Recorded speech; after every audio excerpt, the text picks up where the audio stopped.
Buenas tardes a los que están conectados. Hoy estamos aquí para hablar de emprendimiento, ¿vale? Siendo estudiantes, que entiendo es donde ustedes están hoy en día. Entonces, bueno, nosotros como estudiantes hay diferentes formas, o sea, si vienen a España, vamos a hablar de cómo emprender en España, cómo invertir en España para ustedes, los que están conectados. Entonces, cómo invertir y emprender en España, ¿vale? Sobre todo hoy vamos a hablar desde la figura de estudiante. Como sabemos, desde hace aproximadamente 3 años, los estudiantes vienen con permiso de trabajo, que anteriormente no lo teníamos, ¿vale? Solamente se podía invertir siendo emprendedor o invertir pues, si tenías una visa no lucrativo y querías venir aquí a invertir. Entonces, ¿qué nos facilita el ser estudiante y querer invertir, sobre todo de cara a después modificar? Nosotros siendo estudiantes, o sea, tenemos el visado de estudio o residencia no lucrativa o emprendedores. Voy a hablar en paralelo de las tres porque, bueno, solamente tenemos una hora para este conversatorio. Los requisitos generales es similares a los que tenemos inicialmente como estudiantes: no ser ciudadano de la Unión Europea, no encontrarse regularmente en territorio español, carecer de antecedentes penales que nos los piden cada vez que tramitamos nuestra estancia por estudio, no tener prohibida la entrada en España, contar con un seguro público que también no lo solicitan cuando ustedes entran con estancia por estudio y no encontrarse en su caso con desplazamiento o retorno fuera de España. Tener medios económicos necesarios para sufragar los gastos de la estancia. Como saben ustedes también, cuando están con estancia por estudio, les solicitan que tengan mínimo 7.400 euros, que es eso mínimo que es el IMPREN para poder tener como estancia con estudios, ¿no? Entonces, para su sostenimiento mensual, si vamos por la ley de si vamos como no lucrativa o vamos como emprendedor, nos van a pedir estos 2.130 euros. Es decir, cuando estamos como estudiantes en España, tenemos dos vías de poder modificar. Nosotros nos entregan un año de estancia por estudios y en esa estancia por estudios tenemos la posibilidad de trabajar por cuenta ajena o por cuenta propia con un periodo de 30 horas, ¿verdad? Por lo tanto, yo durante mi estancia por estudio puedo darme de alta como autónomo, ¿vale? E iniciar esa idea de negocio, porque de cara a que yo vaya a modificar al año, voy a poder modificar esa residencia. Sin embargo, si yo traigo una idea súper emprendedora que pueda ser de interés para España, tenemos la ley de emprendedores, que es la 14 del 2013. Esa ley nos permite que incluso nosotros teniendo aquí 2 meses, 3 meses, en cualquier momento durante ese periodo de estancia, podemos modificar nuestra estancia por estudio a una ley de emprendedores. Cuando hablo de proyectos emprendedores, estamos hablando de todos los que son proyectos innovadores, ¿vale? Cuando, que es o algo de tecnología, algún desarrollo interesante que puede ser para España. Hoy en día, como sabemos, hay muchísimos desarrollos en temas de IA, por lo tanto, hay proyectos que son de interés para España que permiten regularizarnos a una residencia y modificarla mucho antes de que nosotros terminemos nuestra estancia por estudio. Pero digamos que a lo mejor no tenemos, sino que queremos simplemente tener un emprendimiento, poder vivir de ello en el momento en que terminemos los estudios por los que estamos cursando aquí en España, pues podemos modificarlo a una residencia por cuenta propia. Entonces, ¿qué nos piden en esa residencia por cuenta propia? Que nosotros empecemos a trabajar, ¿vale? Esto es familia, es decir, que nosotros tengamos un proyecto emprendedor, ¿vale? Que a ser desarrollado en España y que sea considerado y acreditado de interés nacional, ¿no? Que genere puestos de empleo, aunque en el caso de nosotros como estudiantes, quienes están como estudiantes pueden simplemente ser un proyecto de autoempleo, ¿vale? La realización de una inversión con impacto socioeconómico y relevancia en el ámbito geográfico, ¿vale? Y aportación relevante en la innovación científica. Cuando hablamos de proyectos emprendedores, podemos ver que tenemos un proyecto que pueden ser de mayor interés, pero sobre todo lo que necesitamos es tener un plan de empresa. Es decir, nosotros cuando vamos a emprender en España, que no lo tenemos usualmente en cada uno de nuestros países, debemos contar con un plan de empresa. Entonces, ¿en qué consiste ese plan de empresa? Es contar la historia de lo que yo quiero emprender. Yo, al momento que tengo estancia por estudio, me puedo dar de alta como autónomo en cualquier momento. Sin embargo, es importante que durante ese año de estancia por estudio o en el momento que lo decidamos antes del vencimiento de esa estancia, podamos aportar un plan de empresa. ¿Cómo hacemos un plan de empresa? Pues contamos, digamos, la historia, como siempre digo yo, es quiénes somos, quién es el emprendedor, qué quiero yo realmente invertir, en qué quiero emprender. Hago un estudio de mercado si lo que yo realmente quiero emprender puede ser de utilidad para España, porque como sabemos también, muchos de nosotros incluso hemos sido emprendedores en cada uno de nuestros países y queremos traer lo que hemos hecho anteriormente allí, ¿vale? Y a implantarlo aquí en España. Entonces tengo que hacer el estudio de mercado para decir, yo en España quiero ser, no sé, quiero montar una empresa de marketing o un estudio de mercado, una empresa de gestión de consultoría. O es que yo en mi país pues hacía un oficio. O soy arquitecto, pero en España no puedo ejercer como arquitecto y por lo tanto me voy a dedicar o voy a montar un negocio de reformas, ¿no? Y trato de adaptarme, digamos, en ese esquema de, digamos, de inserción laboral que estoy buscando una vez que termine mis estudios. Entonces, es importante que cuando nosotros vamos a emprender, entonces pongamos sobre papel, digamos, lo que nosotros queremos hacer, ¿vale? Que no estamos, digamos, muy acostumbrados en algunos de los países que venimos, sobre todo porque sé que muchos de la audiencia son latinoamericanos, que efectivamente ¿qué quiero hacer? Entonces, eso nos va a servir, ¿vale? Nos va a servir de cara a que el momento en que yo quiera modificar mi estancia por estudio, yo tenga algo entregable a la oficina de extranjería que me permita, digamos, insertarme en el sector laboral. Entonces, mientras, estamos en ese periodo de emprendimiento, pues, ¿qué me piden, digamos, a mí si no es un servicio lo que necesito, lo que yo quiero, digamos, emprender? Pues si estoy buscando trabajar en el sector restauración, en España es importante que busquemos un local físico, ¿vale? Entonces yo quiero es emprender, no es que yo me quiero meter en algo de restauración, quiero montar o algo de hamburguesas o perritos calientes o pizza, X, algo de comida, ¿no?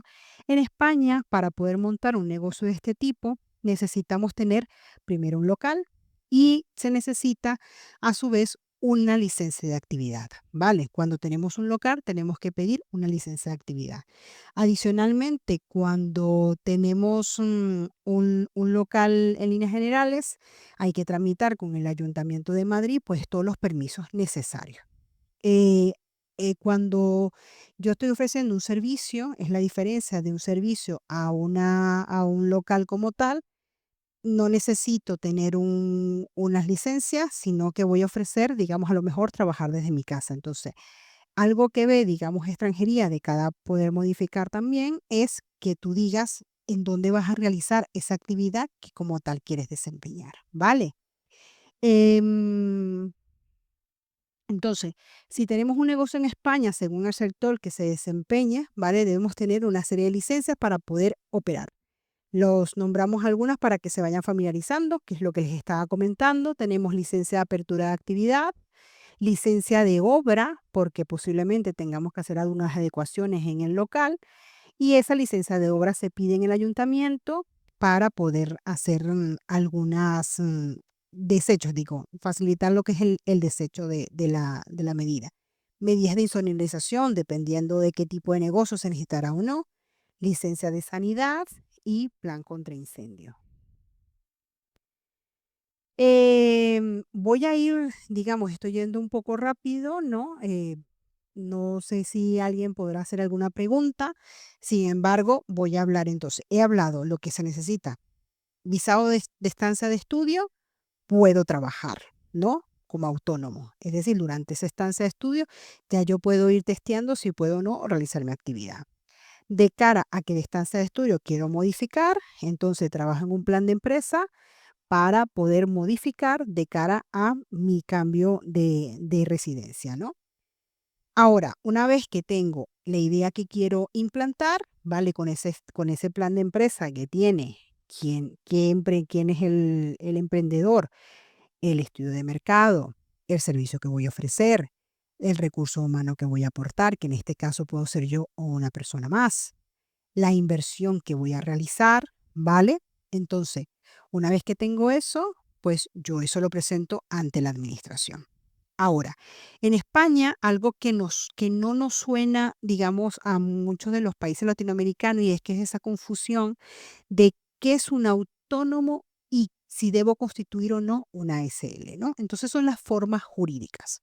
En las formas jurídicas, que lo voy a tocar aquí, es un autónomo es una sola persona, ¿vale? Que es lo que en muchos de nuestros países hablamos de personas físicas, es decir, yo, el empresario individual. Yo, como Lisbe Blanca, ¿vale? Que soy la persona que está impartiendo hoy esta formación, decido de que voy a emprender. Entonces yo agarro y me doy de alta en el régimen de seguridad social, que quiere decir que soy autónomo. Y ante la agencia tributaria yo comunico que voy a iniciar una actividad. Que muchas veces eso nos genera alguna incertidumbre, no sabemos qué es lo que em, o sea, nos genera dudas porque dicen, no, es que me toca pagar 2 veces. ¿Por qué? Porque en muchos países de Latinoamérica no existe la figura de un pago adicional de autónomo, sino que simplemente uno realiza la actividad, en la agencia tributaria te cobra los impuestos y eso es lo que conocemos. Pero aquí en España nosotros cotizamos por nuestra seguridad social. Entonces, es importante saber que tenemos que darnos de alta en la agencia tributaria, que es la que tributa en las actividades que nosotros vamos a realizar y que voy a pagar impuestos siempre y cuando yo eh, cobre una actividad, ¿vale? Que eso es lo que va vinculado a lo que es el IVA, que el IVA en la mayoría de los servicios, pues estamos a un 21%, ¿vale? Existen 3 tipos de IVA, existe el 4%, el 10 y el 21%. Bueno, existe un 0% si tu actividad está exenta, como puede ser la formación. Entonces, en ese IVA yo soy un mero recaudador. Eso también es sumamente importante porque hay muchos bulos o creencias populares que dicen es que en España se paga muchísimo impuesto. ¿Qué pasa? Nosotros el IVA, cuando lo imputamos en un coste de precio, el IVA nunca es nuestro. Es decir, si yo quiero ganar 1.000 euros, entonces yo debo saber que no voy a decir mi precio de venta va a ser 1.000 euros. ¿Por qué? Porque eso ya significa que yo tengo el IVA incluido. Yo debo decir, pues mi coste de venta va a ser 1.121 porque ya yo le he incluido ese IVA. ¿Vale? Eso es importante porque muchas veces es cuando se generan los conflictos y tenemos los problemas a nivel tributario, ¿vale? Entonces, yo, empresario, comunico a la agencia tributaria qué actividad voy a iniciar y desde qué fecha la voy a iniciar. A su vez, en paralelo, comunico a la seguridad social que he iniciado una actividad y voy a cotizar por ella, ¿vale? Entonces, en esa cotización que actualmente, desde hace pues un par de años, tenemos lo que se llama la tarifa plana. Y ustedes lo van a escuchar. No es que yo como autónomo pago la tarifa plana. No es que me quiero acoger a la tarifa plana. ¿De qué estamos hablando cuando es tarifa plana? Lo que estamos hablando es de esa cotización voluntaria, que digo que voluntaria, que tengo que hacer, que estoy obligada a hacerla cuando yo me doy de alta como autónomo. ¿Vale? Entonces, esos 80 euros en realidad son una bonificación, bueno, 80, 87 actualmente, porque se suman lo que son unos costes de mutua y otros temas que yo voy a pagar mensual, aunque no facture, que es lo importante también al momento de emprender aquí, aunque yo no facture, estoy obligada a pagarla. Muy diferente a la agencia tributaria, que si yo facturo, pues yo debo declarar impuestos. Pero si yo no facturo, yo igual debo pagar la seguridad social, ¿vale? Eso es una obligación nuestra porque le estoy informando a la seguridad que voy a tributar. Entonces, ¿qué existen en las figuras jurídicas cuando yo quiero aquí emprender en España? Tenemos el actividad autónomo, ¿vale? No existe un mínimo de capital porque no estamos constituyendo absolutamente nada, ¿vale? Y el socio se responsabiliza con todos sus bienes. Eso es importante destacarlo. El emprendedor de sociedad limitada también es una sola persona, ¿vale? No existe un mínimo legal de capital y las limitadas con excepciones, ¿vale? La sociedad de responsabilidad limitada, que al final es una SL, lo que conocemos como SL, Puede ser mínimo igual 1, mínimo de 3.000 euros de que es la aportación de capital y la responsabilidad de cómo yo respondo ante ante la administración y ante el Estado está limitada a estos 3.000 euros que yo he he dicho, he aportado como capital. Sin embargo, las empresas de nueva constitución, ¿vale? Como son las startups, que las hemos escuchado también, existe la ley de startup que me permite, si yo quisiera, no quiero ser autónomo, yo prefiero protegerme a través de una SL, yo digo, vale, voy a aportar, no tengo los 3.000 euros, la ley de startup para las empresas de nueva creación nos permiten que nosotros podemos empezar una empresa hasta con 1 euro, ¿vale? Y bueno, eso me permite, yo diría, bueno, vale, 1 euro me parece bien, yo voy a, no tengo el capital, eso me permite constituir la empresa. Sin embargo, esos 3.000 euros son obligatorios aportarlos en el plazo de 2 años. Por lo tanto, si la administración me permite, el Estado me permite constituir la empresa con menos capital, pero yo tengo la responsabilidad de aportar ese capital hasta llegar a los 3.000 euros, porque eso es lo que a mí me protege. Lo que pasa es que sucede que hay facilidades, ¿vale? En caso de que yo, mira, yo prefiero irme con una protección de una SL. Como siempre le digo a mis alumnos y como siempre digo, pues en estos foros en los que nos encontramos, es que yo me protejo tanto como quiero, según el servicio, pero también eso conlleva a unos gastos adicionales. Entonces vamos a ver la diferencia. ¿En qué consiste cuando yo tributo? Si yo soy autónomo, ¿vale?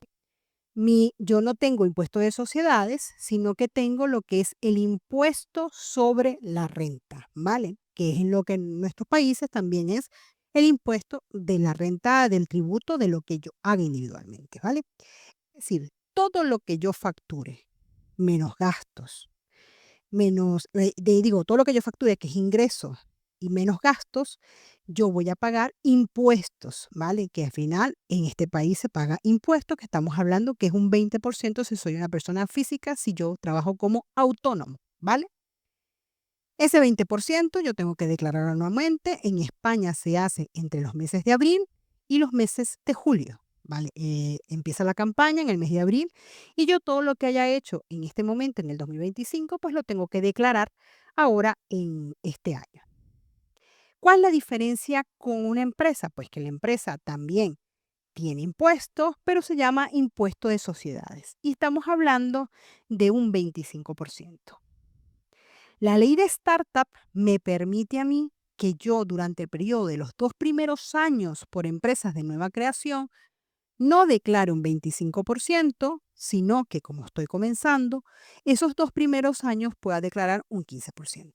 ¿Vale? Entonces son beneficios que nos da el Estado, que ya nos da el beneficio de poder iniciar una empresa solamente con 1 euro, pero también nos da un beneficio fiscal que buscamos de un 15%.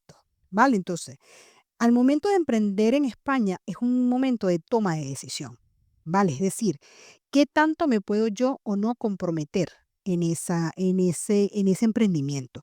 ¿Cuáles son nuestras obligaciones? Es sumamente importante las obligaciones que tenemos como empresarios, porque aunque seamos autónomos, somos empresarios, ¿vale? Somos unos empresarios que estamos emprendiendo en un sector, en un país totalmente diferente y que tengo unas obligaciones. Y es allí lo que yo siempre trato de concienciar en en los programas que llevo de emprendimiento o de incubación o de aceleración es que tienes que tener claro en qué estás entrando, ¿vale? Emprender es posible, no digo que sea fácil, pero sí es posible en España. Como estudiante, claro que puedo emprender.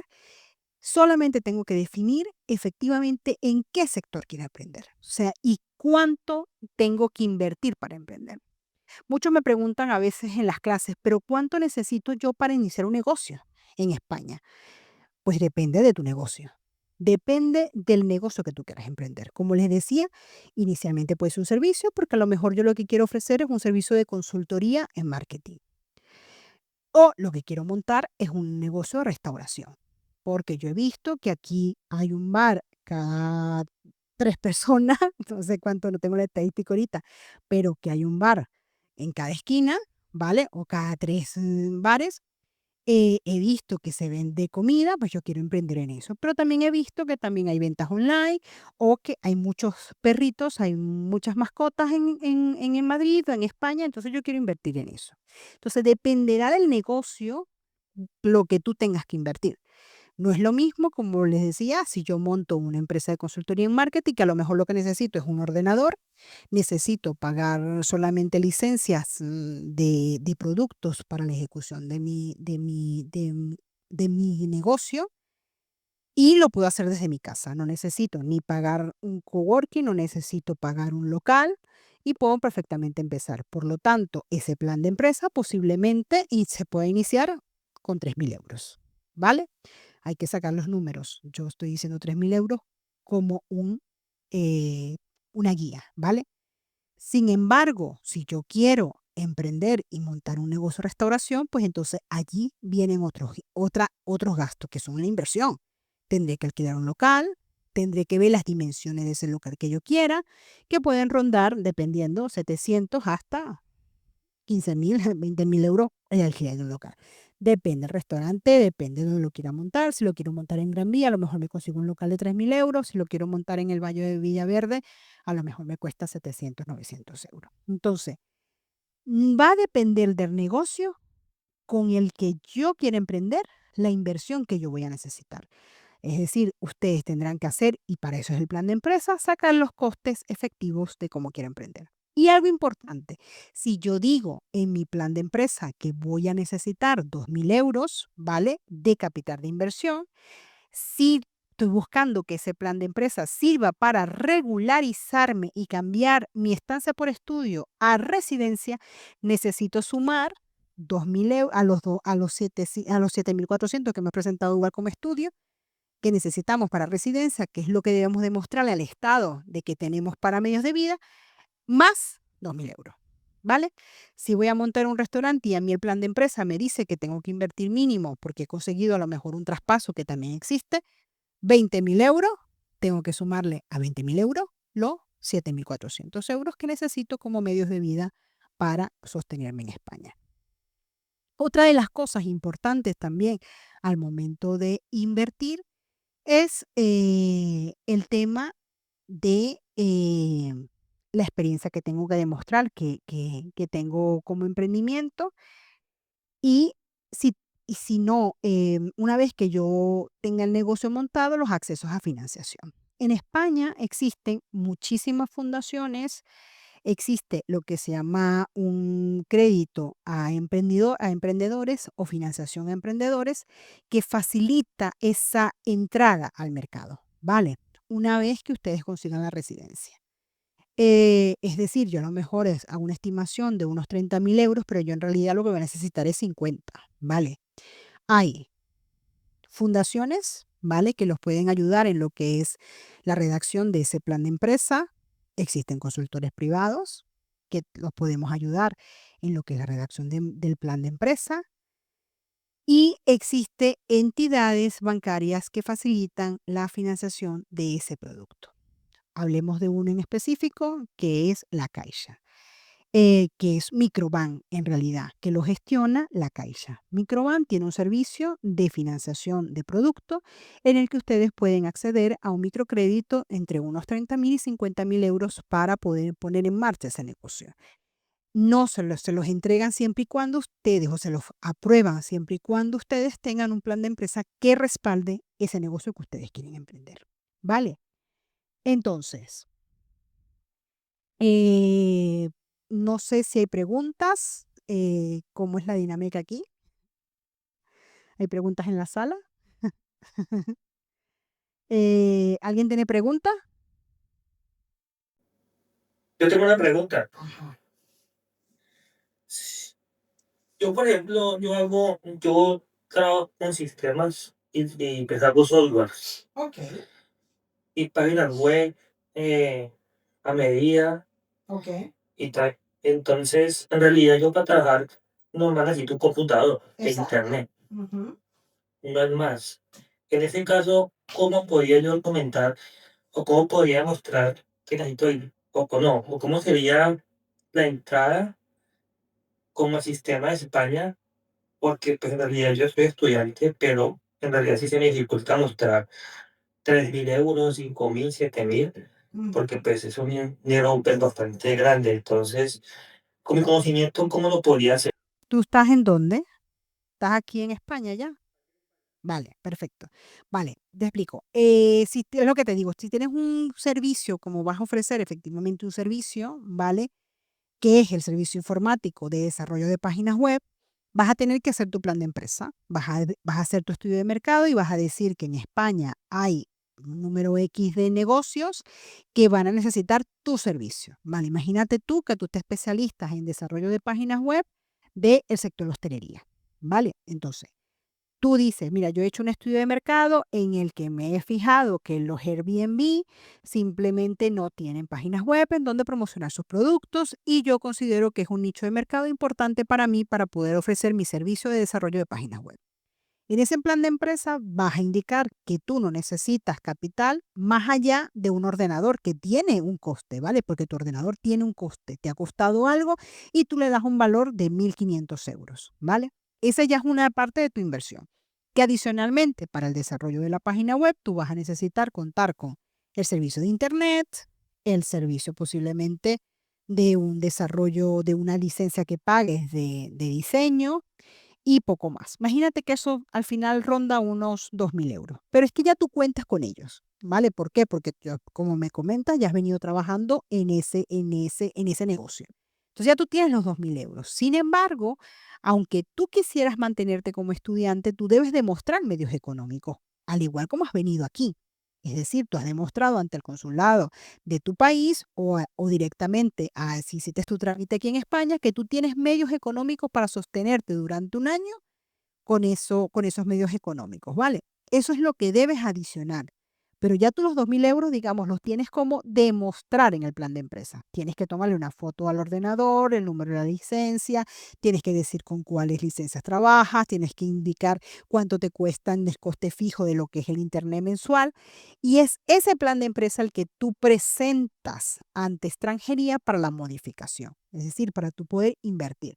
Pero tú ahorita como estudiante, que es algo bueno porque al final tienes un año completo o desde el momento que tú inicies tu emprendimiento como estudiante, ya tú puedes empezar a buscar clientes. ¿Por qué? Porque como estudiante, tu residencia te permite trabajar como autónomo, lo cual te facilita que tú durante estos meses empieces a hacer contactos de esos posibles clientes y por lo tanto vas a poder presentar al momento que te toque esa modificación, que son 60 días antes del vencimiento de tu permiso y 90 días posteriores al vencimiento de tu permiso, puedes presentar esa modificación y por lo tanto vas a poder demostrar incluso contratos. Vas a poder demostrar que has empezado tu plan de empresa, que has empezado a ejecutar tu actividad, lo cual es favorable porque la administración lo que busca es que tú le demuestres que realmente conoces el sector y que conoces la actividad en la que tú quieres emprender. Espero haber contestado tu pregunta o la pregunta de algunos que están en... De nada. ¿Alguien más? Tomando el ejemplo del Bueno. compañero Ujú. anterior, yo me dedico a algo muy similar, pero ¿cómo hago para controlar lo que me permite trabajar las 30 horas semanales según mi permiso de trabajo? Porque, claro, como emprendedor se entiende que debo trabajar más, casi el doble, casi el triple de lo que se trabaja normalmente porque es un emprendimiento, ¿sí? Sí. Pero mi pregunta es, ¿cómo hago para demostrarle a Hacienda si, bueno, no sé si Hacienda o, bueno, las entidades regulares, de que no me estoy pasando de mis horas reglamentarias? Y por el otro lado también, ¿cómo hago para indicarle que yo tengo posibilidad de seguir trabajando sin ningún problema, con más horas o menos horas tal vez? Vale, bueno, eso es una buena pregunta porque al final es un vacío jurídico que tiene la ley. Esa era la pregunta. Ajá, vale. Entonces, eso es una buena pregunta. ¿Por qué? Porque una cuenta ajena te dan de alta un contrato, tienes 30 horas para trabajar y efectivamente lo tienes controlado. Pero como autónomo, que a no ser que facture, he facturado 1 hora, he facturado 10 horas en este proyecto, la administración no puede saber realmente cuánto tú vas a facturar. Entonces, Los que son autónomos, digamos que tienen ese vacío legal en el que tú no puedes, digamos, limitar tus horas de trabajo, ¿vale? Por lo tanto, tú trabajas un poco por proyecto. Es decir, lo que sí no puedes es decirle a la administración que al momento de cambiar de residencia, ¿vale? Es que tú no cuentas con los medios económicos para poder modificar la residencia, sino que tú ya vas a, digamos, trabajar porque ya has venido trabajando y por lo tanto te puedes sostener con los medios económicos. ¿Sí me entiendes? Es decir, cuando a uno le aprueban un visado de estudiante, aunque te dan el permiso de trabajo, España lo que busca es que si tú has demostrado que tienes 7.400 euros, no digas después que es que no tienes esos medios económicos para sostenerte, ¿vale? Que tú, como pasaba anteriormente los estudiantes no tenían permiso de trabajo, te estoy hablando de hace 3 años, que es una realidad, no les daban permiso de trabajo. Entonces, de repente, cuando tenían que declarar que, o pedían ante la administración un permiso temporal, decían, es que yo no tengo medios económicos y necesito que me autorices a trabajar. Eso es un poco lo que busca la administración. En el caso de autónomo, tú no necesitas, digamos, limitarte. No es que ya llega a las 30 horas y, señor, no puedo cargar a este cliente. No.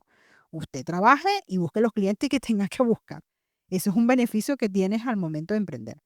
Lo que sí te recomiendo es que trates de que al momento de modificar, esos clientes te digan o te hagan, o los futuros clientes, si te firmen la necesidad de trabajar contigo. Porque lo que busca España es que tú le demuestres que si hay una necesidad de que tengas tu servicio. Bueno, ¿qué riesgo hay? Porque lo he hecho así. He trabajado con clientes de otros países, Panamá, México, Chile, pero pues yo no estoy, digamos que, mostrando mis ingresos en España. Porque tus ingresos entran en tu país. To- sí, dentro de la Colombia o por PayPal. Vale, algo importante. Ustedes cuando están como estancia como estudiante, ustedes no son residentes fiscales en España, ¿vale? No son residentes fiscales. Para ser un residente fiscal tienes que superar los 186 días, ¿vale? Sin embargo, tienes que tributar y tienes que declarar todo lo que tú ejecutas en España, ¿vale? Muy diferente va a ser cuando ya tú cambias a ser residente, en donde tú facturas porque tú vas a declarar por tu economía global, ¿vale? Cuando eres residente ya fiscal y tienes una residencia como tal. Entonces, lo que tú hagas como autónomo aquí, tú tienes que declararlo efectivamente, ¿vale? Porque lo has producido aquí y lo has hecho aquí. Ahora, tú te estás comportando como un nómada digital, ¿vale? Porque tú tienes una estancia y sigues manteniendo tu trabajo en tu país de origen. Por lo tanto, tú estás cobrando y estás realizando, tus clientes están en tu país de origen y estás cobrando en tu país de origen, ¿vale? Entonces, por lo tanto, tú sigues declarando en tu país de origen. Ahora, el problema está cuando si somos autónomos, tenemos aquí, somos autónomos, hacemos el trabajo aquí, tenemos un cliente internacional y cobramos internamente aquí en España. Entonces tú tienes que declarar ese ingreso. Y si lo ingresas aquí, la obligación es que te des de alta como autónomo. ¿Ok? ¿Alguna pregunta? Bueno, ¿qué más tenemos? Entonces tenemos el impuesto al valor que ya se los había decidido, lo que era lo que es el IVA, ¿vale? Bueno, anteriormente vimos lo que eran los impuestos según impuestos de personas físicas. Tenemos el impuesto al valor agregado o al valor añadido, que son las tasas estándar, que es el 21%, pero tenemos reducidos, es decir, 4% que cuando vamos a una frutería, lo vemos, 10% servicios como hostelería, transporte, y por el general, casi todos vamos a tener que facturar el 21%. Eh, los trabajadores autónomos han de cotizar desde el primer día que inicien su actividad, que es lo que yo les comentaba. Es decir, cuando yo digo que voy a iniciar una actividad, yo me veo obligado a pagar una cuota autónomo, que es esos 87 euros mensuales. Ahora, España tiene, digamos, dentro de los beneficios del emprendimiento, de cuando una persona quiere emprender, es que esa cuota que no, que como les dije anteriormente, está bonificada, ¿vale? Son 87 euros por un año, que ahora se mide en lo que son los rendimientos netos que yo realmente estoy realizando durante ese año. Entonces, ese primer año, eh, no son 87 euros que me correspondería. Si yo no tuviese una bonificación, yo estaría rondando en una cuota de 290 euros, 273 euros. Bueno, esa va a ser la cuota real en caso de que yo no tenga una bonificación, ¿vale? Entonces es importante que ese primer año lo aprovechen porque tienen un beneficio del Estado de pagar una cuota a 87 euros, que va a depender de sus ingresos netos, ¿vale? O sea, los rendimientos netos que vayan a tener durante ese año. ¿En qué tiene ese rendimiento? Les recomiendo buscar la tabla de rendimientos netos para que ustedes vean el tramo. Ese es el tramo 1 que yo lo que le indico a la seguridad social, vale, como yo considero que voy a estar facturando, digo, voy a tener un rendimiento neto anual, que no es facturación, que voy a tener un rendimiento mensual de más o menos unos 1.167 euros, ¿vale? Más o menos me refiero que es que ingreso menos gasto y como soy autónomo, menos un 7%, porque la administración me deja la posibilidad, mira, es que a lo mejor no me has imputado un gasto, yo te dejo un margen de un menos 7%. Esa suma final dividida entre 12 me debería decir cuánto más o menos yo estoy generando, cuánto es el rendimiento neto mío, ¿vale? Estoy en el tramo 1 y tengo esa tarifa, ¿vale? Ahora, la Comunidad de Madrid y muchas comunidades autónomas en España tienen lo que se llama la tarifa cero, que ustedes la van a escuchar también. Es decir, yo ese primer año voy a facturar, digo, voy a aportar a la seguridad social 87 euros. Sin embargo, al cabo del año, la administración me va a decir, bueno, ven aquí, vamos a ver, tu utilidad de datos menos ingreso, menos gasto, menos el 7%, me da que tú te has mantenido en un rango de 1.100 euros, ¿vale?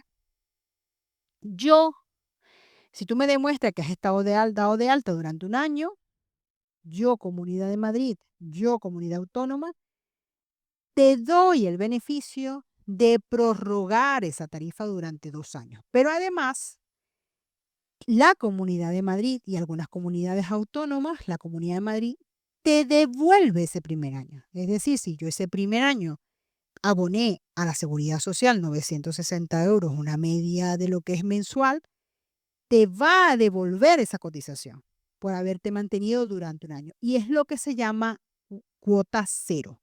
No, muchas veces las personas vienen a los puntos de atención al emprendedor y dicen, es que yo quiero disfrutar de la cuota cero, no entiendo por qué me están cobrando 87 euros. No, es que esa cuota cero la disfrutas al cabo de un año.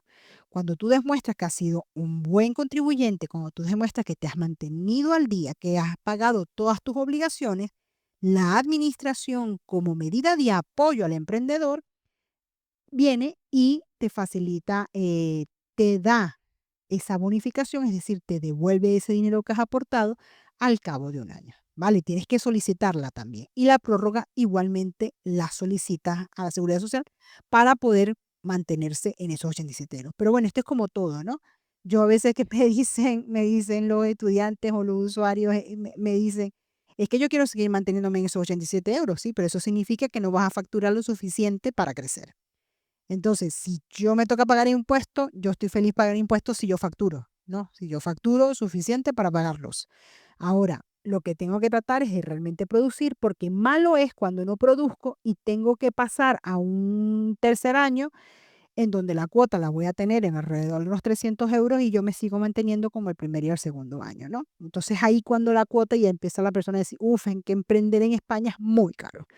Porque aquí, como les decía, los tributos se deben informar si no tributo nada, pero no pago, pero si no facturo, a la seguridad social yo sí le debo cotizar. Es lo que se llama la cotización. ¿Vale? Más cosas. Otra de las dudas que también se presentan es, que me preguntan muchísimo es, ¿dónde es mejor invertir? España, como saben, es un sector de servicio, ¿vale? Es un sector en crecimiento, es un país en crecimiento y lo lidera el sector de servicio. Es un mercado en crecimiento y por tanto es un poco validar la idea, ¿vale? Validar la idea de lo que yo quiero emprender. Mi recomendación y mi asesoría es que no emprendan solo, es decir, traten de buscar un acompañamiento. Como les comunicaba, hay muchísimas entidades que dan asesoría en temas de emprendimiento, te estoy diciendo entidades públicas, entidades privadas como fundaciones o asociaciones o consultoría. También un servicio importante al momento de emprender es los ayuntamientos de las diferentes comunidades autónomas. En el caso de Madrid, existe lo que es la ventanilla única, la red de vivero de empresas. Tenemos muchísimos servicios a nivel de España en el que nosotros podemos apoyarnos en esos servicios para emprender de manera organizada y no cometer errores y no tener que sufrir en un futuro pues alguna sanción, ¿no? Entonces es importante organizarnos y presentar, ir acompañados. Como les comunicaba, o sea, tenemos fundaciones, tenemos asociaciones, y adicionalmente existe el punto de atención al emprendedor, ¿vale? Que se llama Punto PAE, que el punto PAE te permite, ustedes buscan en internet punto PAE, si quiero constituir un SL, el coste de esa constitución es mucho más económica. ¿Por qué es mucho más económica? Porque una constitución de una empresa normalmente en una notaría, si vas por la vía libre, te puede costar aproximadamente entre unos 900, 1.500 euros. La administración, el Estado, dentro de la ley de startup, también ha dado la facilidad de poder constituir una empresa a través del punto PAE, en donde solamente van a pagar las tasas que les va a cobrar tanto el registro como la notaría. Por lo tanto, estamos constituyendo posiblemente una empresa en alrededor de unos de unos 150 euros, ¿vale? Entonces estamos hablando de un 10% de lo que nos costaría. Entonces, mi recomendación es que acudan a servicios que ya da el Estado, servicios que son públicos, para que puedan emprender de una manera organizada y orientada para no cometer ningún tipo de error.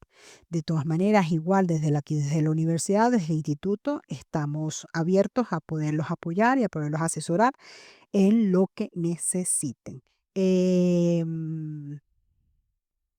Bueno, lo que les decía, pues justamente eso, pues también tenemos de acceso a financiación, pues tenemos la financiación lo que es privada, que es directamente ir a bancos. Hay préstamos ICO que son fondos del gobierno que se lo dan a nuevos emprendedores.